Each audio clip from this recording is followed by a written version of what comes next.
আমার এক ভাই প্রশ্ন করেছেন, জানতে চেয়েছেন যে হুজুর, আমার উপরে কুরবানি ওয়াজিব। এখন আমি যদি কুরবানি না করে আমার কুরবানির যে টাকা আছে এই টাকা যদি আমি কোনো অসুস্থ ব্যক্তি বা বিপদগ্রস্ত ব্যক্তিকে দান করে দেই, তাহলে আমার কুরবানি আদায় হবে কি না? যেমন বর্তমানে অনেক জায়গাতে বন্যার কারণে মানুষ বিপদে আছে, অভাবে আছে। আমি তাদেরকে দান করে দিলাম, তাহলে কোনো সমস্যা হবে কি না? তার উত্তর হচ্ছে, আসলে ভাইটি খুবই সুন্দর এবং গুরুত্বপূর্ণ সময়োপযোগী একটি প্রশ্ন করেছেন। বর্তমানে দেখা যায় এরকম যখন বর্ষার সিজন আসে তখন দেখা যায় আমাদের অনেক মানুষ এই বর্ষার কারণে, বৃষ্টির কারণে তারা অনেক বিপাকে পড়ে যায়, অনেক অভাবে পড়ে যায়, অনেক দুর্ভোগ তারা সহ্য করতে হয়। তো খুবই গুরুত্বপূর্ণ একটি প্রশ্ন।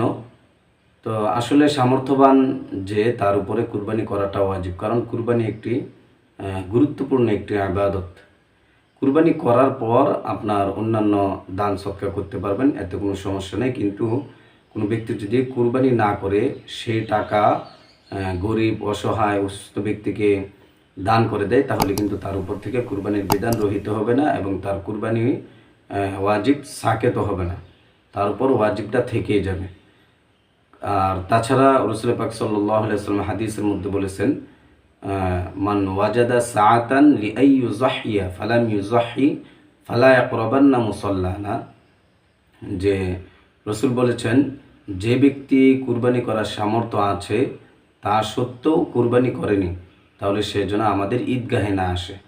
তো এই জন্য রাসূল সাল্লাল্লাহু আলাইহি ওয়াসাল্লাম সামর্থ্যবানদের কুরবানির সামর্থ্য থাকা সত্ত্বেও যদি কুরবানি না করে তার ব্যাপারে রাসূল খুবই রাগান্বিত হন এবং তার ব্যাপারে কঠোর হুঁশিয়ারি শব্দ উল্লেখ করেছেন।